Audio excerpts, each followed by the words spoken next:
A very good afternoon to the students. Now अब तक जो है आपने देखा कि हमने आरसीसी डिजाइंस के लेक्चर्स जो बनाए थे उसमें आपकी कुछ लेक्चर जो है वो अब तक हमने अपलोड नहीं किए थे, जिसमें से कि आपका जो है मेन है सिंगली रेनफोर्स बीम्स की design by limit state method. Limit state methods आपकी क्या होती है, आपने वर्किंग स्ट्रेस मेथड्स पढ़ा। वर्किंग स्ट्रेस मेथड्स में हमारी जो लोड यूज करते हैं वो हम वर्किंग लोड यूज करते थे, जबकि लिमिट स्टेट मेथड्स में जो हम लोड यूज करते हैं मेन डिफरेंस जो है उसमें हम इसमें डिजाइन लोड या अल्टीमेट लोड यूज करते हैं। लिमिट स्टेट मेथड्स के डिजाइन आपकी जब भी हम वर्किंग स्ट्रेस से बिल्डिंग्स की डिजाइन किए थे उसमें आपके अर्लियर हमने देखा कि बिल्डिंग्स जो है हमारी फेल हो गई इन लोड, क्योंकि उसमें हमने वर्किंग लोड्स को ऐड किया था। लिमिट स्टेट मेथड से जब हम बिल्डिंग्स की डिजाइन करते हैं तो उसमें हम जो भी लोड्स लेके चलते हैं, डिजाइन लोड्स, हम मान के चलते हैं कि ड्यूरिंग इट्स इंटायर लाइफ, किसी भी कंक्रीट बिल्डिंग्स की डिजाइन हम 100 ईयर्स के लिए करते हैं, तो हम ये कहते हैं कि during its entire life they will attain its maximum design load. एक बार जो बिल्डिंग जो है कम से कम उस डिजाइन लोड्स को अचीव तो करेगी ही करेगी।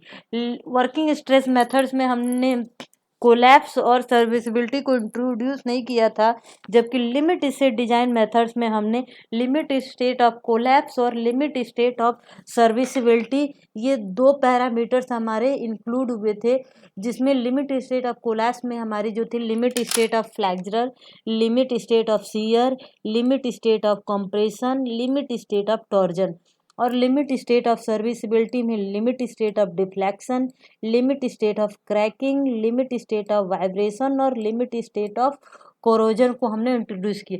जो भी आपकी आईएस, ये जो आईएस 456/2000 है, this code is totally based on the limit state design method. Limit state methods में हमने एक चीज इंट्रोड्यूस किया, partial safety factor for concrete and for steel. इसमें आपकी partial safety factor for concretes के लिए जो है यूज करते हैं वो 1.5 और फॉर स्टील्स के लिए हम यूज करते हैं वो 1.15। लिमिट इसमें हम जो स्ट्रेंथ यूज करते हैं वहाँ आपने परमिसिबल कंप्रेसिव स्ट्रेस देखा और परमिसिबल टेंसाइल स्ट्रेस हमने यूज किया, जबकि यहाँ लिमिट स्टेट में हम कैरेक्टरिस्टिक कंप्रेसिव स्ट्रेंथ को हम FCK से डिनोट करते हैं। और ये क्या होती है, it is the strength of concrete after 28 days of the curing below which not more than the 5% of test result will fail। जब भी हम जो क्यूब्स की कंप्रेसिव स्ट्रेंथ निकालते हैं through the compression testing machine after the 28 days of curing, जिसमें आपका कहते हैं कि जो भी हमारा क्यूब्स हमने लिया, मिनिमम नंबर ऑफ क्यूब्स हम टेस्ट करते हैं 3, उसमें आपकी 5% से ज़्यादा टेस्ट रिजल्ट जो है आपकी फेल नहीं होनी चाहिए, उसी को हम बोलते हैं कैरेक्टरिस्टिक्स कंप्रेसिव स्ट्रेंथ। नेक्स्ट आपका होता है कैरेक्टरिस्टिक्स स्ट्रेंथ फॉर स्टील, जिसको हम डिनोट करते हैं FY से। ये क्या होती है, जो भी हमारी ग्रेड जो होती है स्टील्स की, सपोज करिए आपकी FV 415 है, तो आपकी कैरेक्टरिस्टिक स्ट्रेंथ ऑफ स्टील जो होगी 415 Nm/mm² होगी। आपने वर्किंग स्ट्रेस में पढ़ा कि अगर आपकी M20 ग्रेड की कंक्रीट दी है तो हम permissible compressive stress sigma C और स्टील्स के लिए सिग्मा ST यूज करते थे, जो कि हम टेबल से रीड करते थे IS 456 में। जबकि लिमिट स्टेट डिजाइन मेथड्स में हमारी जो भी कंक्रीट की ग्रेड और स्टील की ग्रेड्स दी हुई है, डायरेक्ट जो हमारी न्यूमेरिक वैल्यू होती है वही हमारी उसकी कंप्रेसिव या tensile strength of the steel and concretes होती है। नेक्स्ट आपका एक टर्म्स और इंट्रोड्यूस हुआ, कैरेक्टरिस्टिक्स या डिजाइन या अल्टीमेट लोड। ये हमारी क्या होती है, this is the load in which 90% of the test result will pass. इसमें हम क्या करते हैं, ये जो लोड्स होता है उसमें आपकी इस लिमिट स्टेट डिजाइन मेथड से जब हम बिल्डिंग्स को डिजाइन करते हैं अल्टीमेट लोड या डिजाइन लोड से, उसमें हम ये मान के चलते हैं कि 90% 95% ऑफ दी जो रिजल्ट्स होंगे वो आपकी वो पास हो जाएंगे। बिल्डिंग्स में अगर आपकी लोड आ रही है तो 5% जो चांसेज होते हैं कि उस लोड्स पे हमारी बिल्डिंग फेल हो जाए। 95% हमारी चांस होती है कि जिस लोड्स पे हम बिल्डिंग्स को डिजाइन किए हैं, अगर एक्सट्रीम से एक्सट्रीम केसेस भी होगा तो हमारी बिल्डिंग्स जो है उसमें आपकी फेल नहीं होगी। तो ये आपकी क्या होती है, लोड, ये हमारी वर्किंग लोड होती है। इसमें जब हम अल्टीमेट लोड यूज करते हैं तो वहां हम सेफ्टी फैक्टर 1.5 से मल्टीप्लाई करते हैं। परमिसिबल स्ट्रेसेज इन कंक्रीट जो निकालते हैं वो आपकी जो होती है 0.67 डिवाइडेड बाई कंक्रीट्स के लिए हमारी सेफ्टी फैक्टर हमने 1.5 लिया एज पर IS 456, तो ये हमारी आ जाती है 0.45 FCK। Now what are the assumption. Assumptions जो है आपकी page number 69 clause number 38.1 IS 456 2000 में लिमिट स्टेट डिजाइन से हमें डिजाइन करना है। तो क्या एजम्पशन हम फॉलो करते हैं। पहला एजम्पशन जो आपका होता है, plane section before the bending remains plane after the bending. आपकी बेंडिंग से पहले हमारी सेक्शन जैसी थी, बेंडिंग के बाद भी हमारी सेक्शन वैसी ही रहेगी, ये हम मान के चलते हैं। ऐसा होता नहीं है बट हम हमारा चूंकि ये एजम्पशन है तो हम ऐसा एज्यूम करते हैं। The strain diagram is linear. आपने वर्किंग स्ट्रेस मेथड में पढ़ा कि stress strain relationship is linear, जबकि लिमिट स्टेट मेथड्स में ऐसा नहीं है। इसमें आपकी स्ट्रेन डायग्राम जो होती है वो तो लीनियर होती है, ये आपकी स्ट्रेन डायग्राम है ये तो लीनियर होगी, बट द स्ट्रेस डायग्राम में बी पैराबोलिक रेक्टेंगुलर इटसेक्टर। लेकिन जो स्ट्रेस डायग्राम होगी वो आपकी पैराबोलिक हो सकती है, रेक्टेंगुलर हो सकती है या एनी अदर शेप में हो सकती है।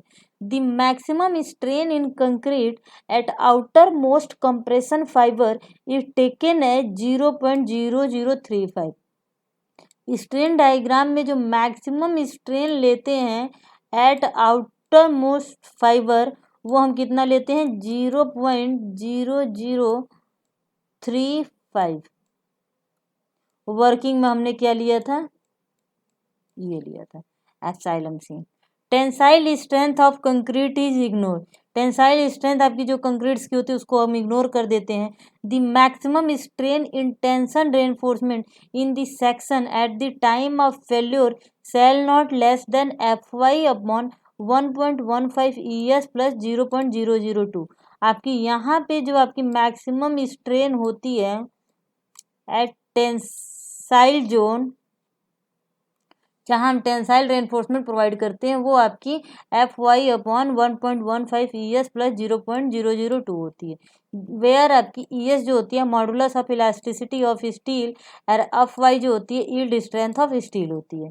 Now analysis of stress strain block diagrams. आपकी यहाँ आप डायग्राम में देख रहे हैं कि ये हमारा कोई रेक्टेंगुलर बीम है जिसकी आपकी जो विड्थ है वो हमारी स्मॉल बी है और उसकी जो इफेक्टिव डेप्थ है वो स्मॉल डी है। इस बीम्स की आपकी जो ओवरऑल डेप्थ है वो आपकी कैपिटल डी है। इफेक्टिव डेप्थ क्या होती है, it is the depth between the centre of the reinforcement to the outermost fibre. ये आपकी टॉप से लेके रेनफोर्समेंट की सेंटर की जो डिस्टेंस होती है उसको हम इफेक्टिव डेप्थ बोलते हैं, और रेनफोर्समेंट के सेंटर से लेके आपकी बॉटम की जो डिस्टेंस होती है ये हमारी होती है इफेक्टिव कवर। ये आपका यहाँ रेनफोर्समेंट जो है ये हमने न्यूट्रल एक्सिस ड्रॉ कर दिया। न्यूट्रल एक्सिस के ऊपर ये कंप्रेशन जोन होता है, न्यूट्रल एक्सिस के बिलो हमारा टेंशन जोन और यहाँ आपकी कंप्रेशन जोन होती है। ये हमारी स्ट्रेन डायग्राम है। स्ट्रेन डायग्राम लीनियर और आपकी एजम्पशन नंबर आपका 3।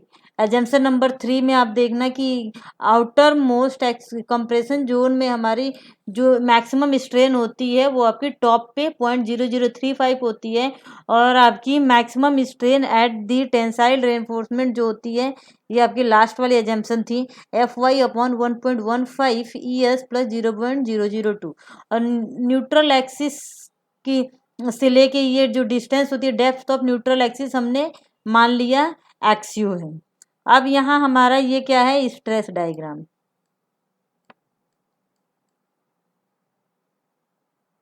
स्ट्रेस डायग्राम में भी पैराबोलिक, ये जो आपकी जो होती है स्ट्रेस डायग्राम, इस जो ब्लॉक है आपकी परमिसिबल कंप्रेसिव स्ट्रेस जो होती है यहाँ पे, वो आपकी 0.05 FCK, ये आपकी कहाँ से आई, 0.67 FCK जो होती है, उससे हम कंक्रीट की सेफ्टी फैक्टर से डिवाइड कर देंगे तो ये आपकी आ जाएगी 0.45 FCK। अब यहाँ देख रहे हैं ये पैराबोलिक, बट ये up to a certain limit, जो सर्टेन डिस्टेंस तक ये हमारी यहाँ तक आपकी जो है रेक्टेंगुलर है ये, और यहाँ से आपकी जो है ये पैराबोलिक दिख रही है। तो जहाँ से ये आपकी रेक्टेंगुलर है, यहाँ पे आपकी जो स्ट्रेन होगी वो आपकी 0.002 होगी। तो जो रेक्टेंगुलर पोर्शन होगा वहाँ हमने मान लिया कि कंप्रेसिव फोर्स को हमने दो पार्ट्स में डिवाइड कर लिया। एक तो रेक्टेंगुलर पोर्शन में आपकी हमने मान लिया CU1 है, और एक हमारा ये जो नीचे वाला जो पैराबोलिक पोर्शन है इसको हमने मान लिया CU2 है। और जो है दोनों का जो सम है वो आपकी compressive force CU equal to CU1 plus CU2, और टेंसाइल फोर्स जो होगी वो आपकी 0.87 FY इंटू AST। ये आपकी 0.87 कहाँ से आई, FY हमारी जो होती है यील्ड स्ट्रेंथ ऑफ स्टील होती है, उसमें हम स्टील की सेफ्टी फैक्टर से डिवाइड कर देंगे तो ये आपकी आ जाएगी 0.87 FY। ये हमारी टेंसाइल फोर्स है। तो अब हमें निकालना है, अब ये हमारी कंप्रेसिव फोर्स लग रही है रेक्टेंगुलर पे आपकी, वो कितने डिस्टेंस पे लगेगी, रेक्टेंगुलर पोर्शन है तो रेक्टेंगुलर की जो भी डेप्थ होगी उसके हाफ डिस्टेंस पे लगेगी। तो यहाँ हमने इसको Y1 से डिनोट किया है, यहाँ आप देख रहे हैं। और ये जो हमारा पैराबोलिक पोर्शन है, पैराबोलिक, इसमें आपकी जो लगेगी वो आपकी यहाँ लगेगी। तो ये जो डिस्टेंस है हमने मान लिया, अभी इसको निकालेंगे हम, ये हमने मान लिया डिस्टेंस आपकी Y2 है, और आपकी जो इसका एवरेज होगा कंप्रेसिव स्ट्रेस, कंप्रेसिव फोर्स का, वो आपकी यहाँ लगेगी, और ये डिस्टेंस जो है हमारी यहाँ पे हमने इसको Y मान लिया। तो अब हम निकालेंगे परमिसिबल स्ट्रेस इन स्टील क्या है, अभी मैंने यहाँ जो 0.87 आपको लिखा है, FY और फैक्टर ऑफ सेफ्टी से डिवाइड कर देंगे तो ये आपकी आ गई 0.87 FY। नेक्स्ट आपकी permissible stress in concrete 0.67 FCK divided by safety factor of concrete, तो यह 1.5, तो ये आपकी आ गई 0.45 FCK। If XU is the actual depth of neutral axis, अगर जो ये XU है actual depth of neutral axis है, तो आप यहाँ देखेंगे सिमिलर ट्रायंगल से एक हम ये लेंगे बड़ा वाला triangle,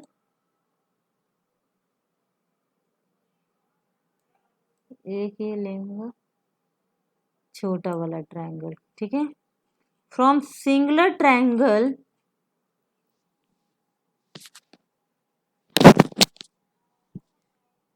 this distance by this XU is equal to 0.002 by 0.0035, वही यहाँ लिखा है, D upon E equal to 0.002 upon 0.003। ये जो होगी जब इसको हम उसमें हटाएंगे तो ये आपके 4.7 हो जाएगी। अब हमें निकालनी है ये जो डी कितनी होगी, ये वाली जो डिस्टेंस है ये हाउ मच, तो ये जो होगी XU के टर्म्स में हमारी निकल के आ जाएगी, ये आपकी हो जाएगी 4/7 XU, depth of parabolic portion of on the stress diagram. अब ये जो हमारा पैराबोलिक जो पोर्शन है, पैराबोलिक पोर्शन में हमारी ये जो डी है उसकी डेप्थ कितनी निकल के आ गई, 4/7 XU। सिमिलरली आपकी जो है अब हमें निकालना है ये AD जो है, ये Y डिस्टेंस आपकी कितनी है, तो ये आपकी कितनी हो जाएगी, टोटल XU है, और ये हमारी नीचे वाली 4/7 XU होता है, XU माइनस 4/7 XU कर देंगे तो ये आपकी आ जाएगी 3/7 XU, depth of rectangular portion of stress diagram. जो हमारी स्ट्रेस डायग्राम में रेक्टेंगुलर पोर्शन की आपकी डेप्थ कितनी है। अब हमारी कंप्रेसिव फोर्स निकालेंगे। Compressive force C1 width of beam into area of stress diagram. Width of beam, beam की विड्थ आपकी कितनी दी हुई है, width of beam into area of stress diagram. ये जो रेक्टेंगुलर पोर्शन आप यहाँ देख रहे हैं, इस रेक्टेंगुलर पोर्शन का स्ट्रेस डायग्राम से एरिया कितनी हो जाएगी, this 0.45 FCK into Y. Y की वैल्यू कितनी है 3/7 इंटू XU। तो width of the beam B into 0.45 FCK into 3/7 XU। Clear, वही यहाँ पे हमने लिखा हुआ है B into 0.45 FCK into 3/7 XU। जब इसको हम सॉल्व करेंगे तो ये आएगी 0.192 B into FCK into XU। अब हमें निकालना है Y। कंप्रेसिव फोर्स जो C1 एक्ट करेगा, ये आपकी रेक्टेंगुलर पोर्शन है, यहाँ मैंने क्लियरली एक डायग्राम बना देना है। 3/7 XU ये है, ये हम स्ट्रेस डायग्राम बना रहे हैं, केवल उस डायग्राम्स को हमने स्प्लिट कर दिया है। ये आपकी है 0.45 FCK। तो जो कंप्रेसिव फोर्स एक्ट करेगी, इसमें आपकी कितने डिस्टेंस पे एक्ट करेगी, रेक्टेंगुलर है तो आपकी 3/7 का हाफ। तो हमारा डायग्राम में आप देखेंगे तो उसको हमने y1 से डिनोट किया है, तो y1 इक्वल टू क्या हो जाएगा 1/2 इंटू 3/7 इंटू XU। तो ये आपके आ जाएगा 3/14 XU। अब सिमिलरली वो जो आपका डायग्राम था, उस डायग्राम्स को अगेन हमने यहाँ जो स्प्लिट किया था, ये हमने पैराबोलिक पोर्शन को अलग कर दिया। इन दोनों को ज्वाइंट्स कर देंगे तो आपका एक सिंगल स्ट्रेस डायग्राम हो जाएगा। यहाँ आपकी जो स्ट्रेस डायग्राम में ये तो आपकी वही रहेगी 0.45 FCK, बीम की विड्थ B ही रहेगी। ये आपकी कितनी निकल के आई थी 4/7 XU आई थी। तो यहाँ आपकी कंप्रेसिव फोर्स क्या हो जाएगी, width of beam B into area of parabolic. तो पैराबोलिक की एरिया क्या हो जाएगी, वो आपका फॉर्मूला होता है 2/3 into this depth. 2/3 into 0.45 FCK into 4/7 XU। तो इसको जब सॉल्व करेंगे तो ये आपकी आ जाएगी 0.1714 FCK XU into B।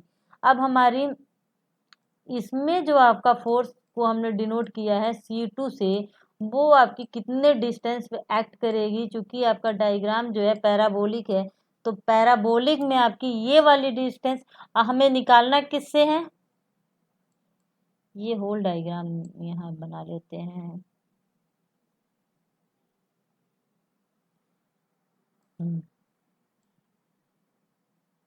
Somewhere यहाँ एक्ट करेगा,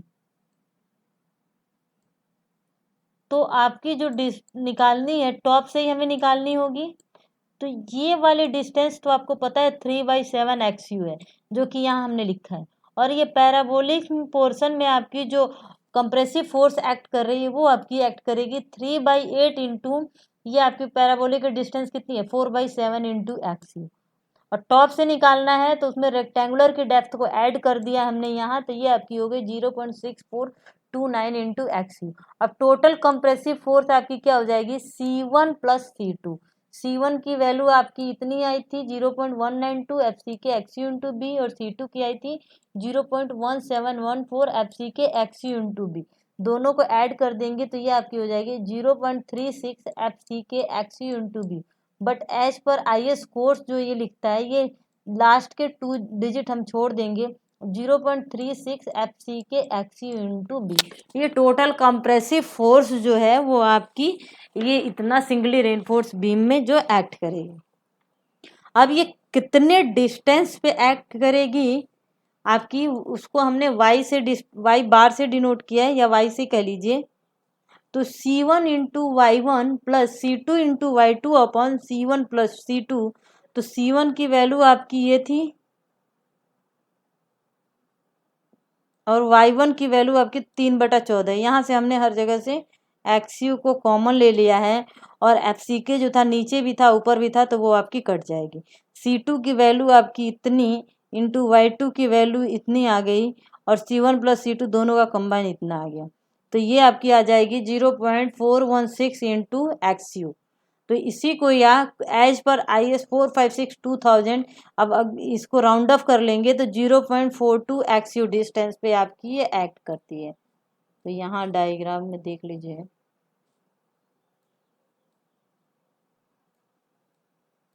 कंप्रेसिव फोर्स जो है ये आपकी टॉप से जो आपकी 0.42 एक्स यू डिस्टेंस पे एक्ट करेगी। ये टोटल आपकी कितनी है एक्स यू। अब नाउ टोटल टेंसाइल फोर्स कितनी है 0.87 FY into AST। Lever arm क्या आपकी क्या होती है, it is the distance between the compressive force and the tensile force. तो इन दोनों के बीच की डिस्टेंस। टोटल डेप्थ आपकी डी है, ऊपर वाले डिस्टेंस हमने 0.42 एक्सयू निकाली है, तो उसको माइनस कर देंगे तो लीवर आर्म निकल के आ जाएगा। अब आपको निकालना क्या है, actual depth of neutral axis. तो actual depth of neutral axis के लिए हम मानते हैं इक्विलिब्रियम कंडीशन में there are no external forces acting on the beam. तो आपकी क्या हो जाएगी, total compressive force is equal to total tensile force. It means CU equal to TU। CU आपकी क्या है, कंप्रेसिव फोर्स है, तो 0.36 FC के XU इंटू बी, और TU tensile force 0.87 FY into AST। तो XU इक्वल टू आपकी क्या हो जाएगी, this divided by this 0.87 FY AST upon 0.36 FC के into B. This is given in annex G, IS 456/2000 annex G में ये formula आपकी जो है गिवन है। नाउ मोमेंट ऑफ रेजिस्टेंस निकालना है, तो मोमेंट ऑफ रेजिस्टेंस आपकी क्या होती है, कंप्रेसिव फोर्स या tensile force into lever arm. अब आपकी कंप्रेसिव फोर्स कितनी है 0.36 FC के XU into B, into lever arm कितनी है D माइनस 0.42 इंटू XU। और similarly MU equal to tensile force 0.87 FY into AST into lever arm D minus 0.42 into XU। अब limiting depth of neutral axis जो है XU limiting से denote करते हैं। At XU limiting value of strain should be at more limiting value from similar triangle से हम देख लेंगे। अगर हम मान रहे हैं कि ये जो डेप्थ है ये लिमिटिंग है, तो एक्सियो लिमिटिंग एक दिस छोटा ट्राइंगल और एक दिस, एक ये ट्राइंगल और एक ये ट्राइंगल, तो एक्सियो लिमिटिंग की वैल्यू हम निकाल रहे हैं। वैसे इसकी वैल्यू आपके कोर्स में दी हुई है, बट हम फिर भी इसको निकाल रहे हैं। तो actual limiting upon this distance by this, actual limiting upon D minus actual limiting equal to, ये आपकी जो है यहाँ स्ट्रेन आपकी 0.0035 है, और यहाँ स्ट्रेन आपकी कितनी थी FY अपॉन 1.15 ES प्लस 0.002 थी।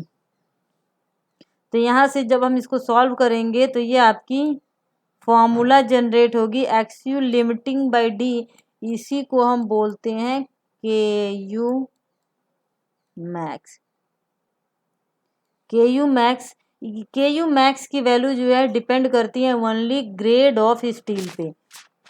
अब अगर Fe 250 है तो उसके लिए आपकी KU मैक्स की जो वैल्यू होती है वो आपकी होती है 0.53। अगर 415 है तो उसके लिए आपकी 0.48। अगर आपकी Fe 500 है तो उसके लिए जो है उसकी वैल्यू 0.46।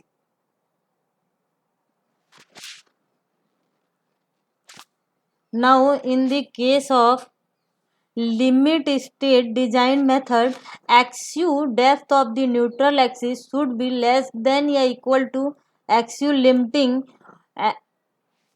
और XU is not greater than XU limiting. Limit state methods में ये आपकी कंडीशन होती है कि कभी भी हमारी एक्सयू की वैल्यू एक्सयू मैक्स से हम ज़्यादा नहीं ले सकते हैं। और नाउ सेक्शंस जो आपके होते हैं, 3 टाइप्स के सेक्शन आपने पढ़ा होगा। एक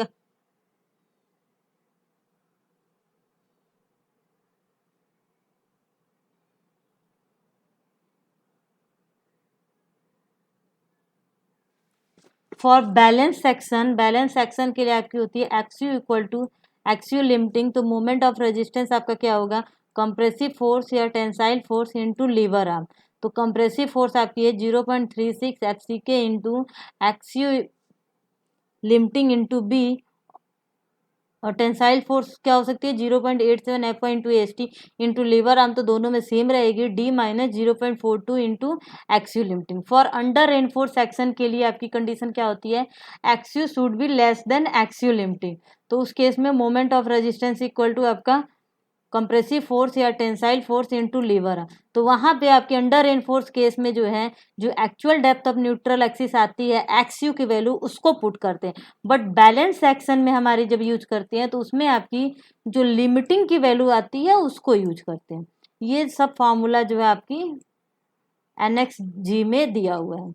ओवर रेनफोर्स सेक्शन क्या होता है, when the actual depth of neutral axis is greater than the limiting depth of neutral axis, then the section is set to be over reinforce section. ओवर reinforce सेक्शन में आपकी मोमेंट ऑफ रेजिस्टेंस के लिए जब हम फॉर्म निकालते हैं तो उस केस में हमारी जो लिमिटिंग वैल्यू होती है उसको हम यूज करते हैं।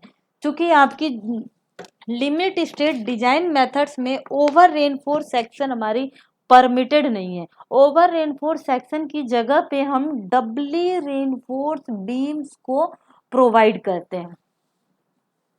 Now comes to the types of problem.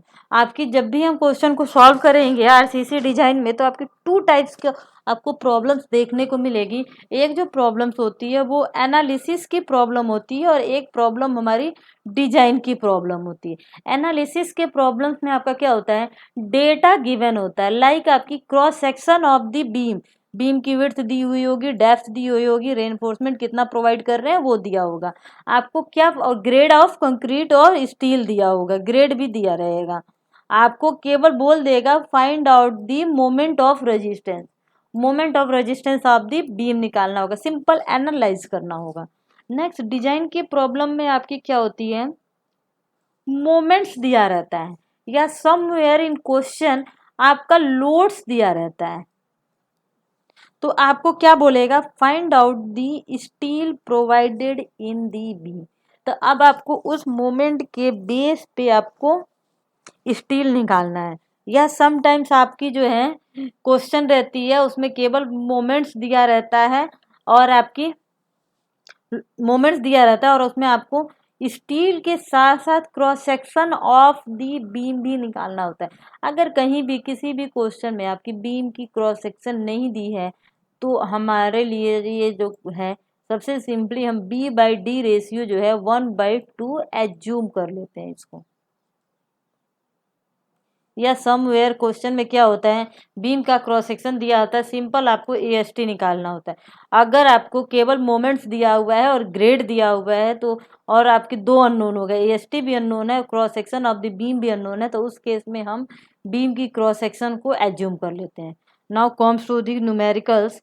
Question आपका है give type of the beam दी हुई है, a singly reinforce concrete beam which cross section is 400 into 600 mm। जो आपकी ये जो है overall depth of the beam दी हुई है 600 mm and the effective cover of the beam is 50 mm। Area of reinforcement provided in the beam is 4 number and 18 mm 5 bars. Use M20 and FE 400 grade 15 grade of steel. Required क्या है, calculate the moment of resistance. तो ये आपकी जो अभी types of problems हमने बताया है, एक आपकी एनालिसिस की होती है, एक डिजाइन की होती है। तो ये हमारी एनालिसिस की प्रॉब्लम्स हो गई, तो इसमें आपको सब कुछ दिया हुआ है, क्रॉस सेक्शन भी दिया हुआ है, स्टील भी दिया हुआ है, ग्रेड भी दिया हुआ है। सिंपल हमको क्या निकालना है, MU निकालना है। तो सबसे पहले हम क्या करेंगे, डेप्थ ऑफ न्यूट्रल एक्सिस निकालेंगे। ये फॉर्मूला आपका दिया ही हुआ है कोड में, 0.87 FY/AST upon 0.36 FCK into B.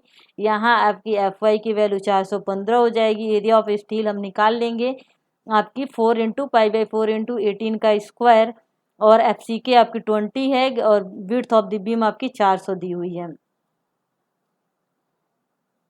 तो यहाँ से आपकी डेप्थ ऑफ न्यूट्रल एक्सिस जो निकल के आई वो आपकी निकल के आई 127.61 mm। अब हम निकालेंगे एक्सियल लिमिटिंग। एक्सियल लिमिटिंग चूंकि ये आपकी FE 415 है तो उसके लिए हमारी जो वैल्यू थी वो आपकी क्या थी, KU मैक्स। एक्सियल लिमिटिंग क्या होती है,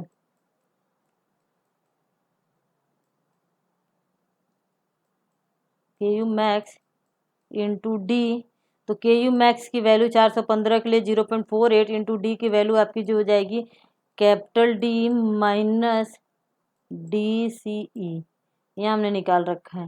कैपिटल D 600 है, DCE 50 है, तो ये 550 हो गई। तो यहाँ से आपकी आ रही है 264 mm। Now check the condition. तो यहाँ आप देखेंगे XU is less than XU limiting, it means section is under reinforce section आपका है। जब अंडर रेनफोर्स सेक्शन है तो अब हम सिंपल मोमेंट ऑफ रेजिस्टेंस निकाल लेंगे। CU इंटू लीवर आर्म हमने कर दिया, आप TU इंटू लीवर आर्म भी कर सकते हैं। वैल्यू आपकी यहाँ पे मोमेंट्स में चेंज नहीं आएगी, बिल्कुल माइन्यूट से चेंजेज आएगा। तो मोमेंट ऑफ रेजिस्टेंस आपका क्या हो गया 0.36 FCK B into XU bracket में D माइनस 0.42 XU।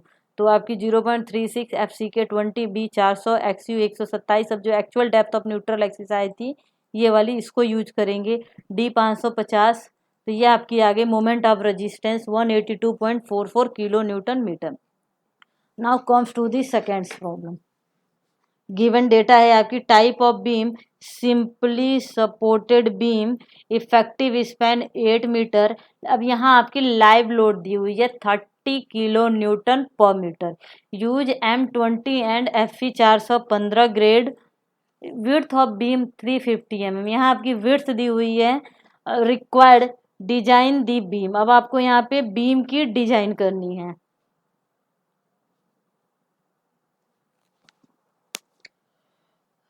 तो बीम की डिजाइन करनी है। यहाँ आप देख रहे हैं कि एक तो आपके पास डी भी अननोन है और दूसरा आपके पास एरिया ऑफ स्टील भी अननोन है।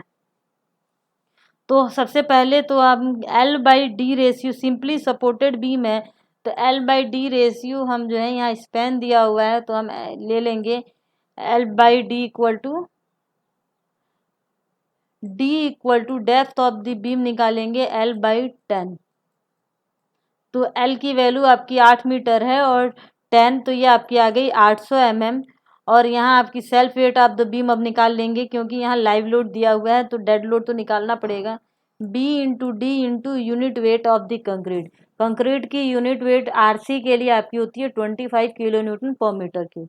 तो ये आपकी आ गई 7 kilo newton per metre. Live load 30 दी हुई है तो टोटल लोड हमारी 37 किलो न्यूटन पर मीटर आ गई। ये चूंकि वर्किंग लोड है और हमें चाहिए अल्टीमेट लोड, तो अल्टीमेट लोड के लिए हम 1.5 फैक्टर ऑफ सेफ्टी से मल्टीप्लाई कर देंगे तो ये आपकी आ गई 55.5 kilo newton per metre. Now bending moments हम निकाल लेंगे। बेंडिंग मोमेंट्स का फॉर्मूला, लोड्स आपकी चूंकि यूनिफॉर्मली डिस्ट्रीब्यूटेड है तो क्या हो जाएगा WL²/8। अब W की वैल्यू आपकी 55.5 है, L आपकी 8 मीटर है बाई 8 तो ये आपकी आ गई 444 किलो न्यूटन मीटर। अब हम निकालेंगे D। आप चाहें तो ये वाली जो है उसको स्किप कर देंगे तो यहाँ हम self weight of the beam को हमें एज्यूम करना पड़ेगा। अब हमें डी निकालना है। डी आपका क्या हो जाएगा, बेंडिंग मोमेंट्स की क्या होती है RU इंटू बेंडिंग मोमेंट का फॉर्मूला आपकी होती है 0.36 FCK B into KU max D minus 0.42 XU max into D। यहाँ XU की जगह हमने KU पुट कर दिया। अब यहाँ से हमने इस B और इस D, यहाँ से D कॉमन, BD स्क्वायर को अलग कर लिया और ये जो पूरा पोर्शन होता है ये आपकी होती है RU मैक्स। ये कोफिशिएंट है जिसकी वैल्यू आपकी ओनली डिपेंड करेगी ग्रेड ऑफ स्टील पे। तो जब इसको हम ग्रेड ऑफ स्टील आपको पता है अगर FE 415 है तो ये वैल्यू जो आती है 0.138 आती है। तो सिंपली आप याद कर सकते हैं फॉर FE 415 RU की वैल्यू 0.138 FCK होती है। तो D equal to root over bending moment upon, यहाँ से D की वैल्यू निकालनी है तो क्या हो जाएगा, ये आपकी बेंडिंग मोमेंट है तो ये आपकी बेंडिंग मोमेंट है तो क्या हो जाएगा बेंडिंग, ये M की वैल्यू है तो यहाँ से D की वैल्यू क्या हो जाएगी M upon RU max into B और इसका रूट होगा। तो वही हमने यहाँ पे किया है। तो यहाँ से जब आप D निकालेंगे तो बेंडिंग मोमेंट्स की वैल्यू हमारी कितनी आई थी 444 किलो न्यूटन मीटर थी, उसको हमने न्यूटन mm में कन्वर्ट कर दिया। बी की वैल्यू आपकी 350 थी, तो यहाँ से ये आपकी आ रही है 606.3, which is less then 750 mm। 750 क्योंकि ओवरऑल डेप्थ 800 mm थी, तो स्मॉल डी आपकी क्या होगी, हमने इफेक्टिव कवर जो है एज्यूम कर लिया 50 mm, तो 750। ये वैल्यू आपकी 750 से कम है, so consider D equal to 600 mm। तो हम डी की वैल्यू अब कितना एज्यूम कर लेंगे, 600 mm, और कैपिटल डी आपकी क्या हो जाएगी, 650। अब फिर से अगेन हम सेल्फ वेट निकालेंगे। सेल्फ वेट निकालेंगे तो वो आपकी क्या हो जाएगी, बी इंटू डी इंटू 25, ये आपकी आ गई 5.6875। लाइव लोड आपकी 30 दी हुई है, टोटल लोड हम जोड़ देंगे 35.6875। अब आपकी अल्टीमेट लोड्स के लिए 1.5 से मल्टीप्लाई करेंगे तो ये आपकी आ जाएगी 53.33। अब बेंडिंग मोमेंट्स आपकी क्या हो जाएगी, WU L² अब सब चीज़ हमें दोबारा निकालना पड़ेगा। अब इसको निकालेंगे तो 428 आ रही है। अब फिर अगेन हम डी निकालेंगे। अब यहाँ से डी निकाल रहे हैं तो ये आपकी होगी फिर बेंडिंग मोमेंट डिवाइडेड बाई ये नीचे वाला टर्म्स आपका वही रहेगा। अब ये 596 आ रही है, which is less then 600 mm। अब आपका जो है ये ओके है। इससे आपकी जो आपने एज्यूम किया उससे ये डी की वैल्यू ज़्यादा नहीं आनी चाहिए। यहाँ हमने क्या देखा, हमने एज्यूम किया 750, वैल्यू आ रही है 606।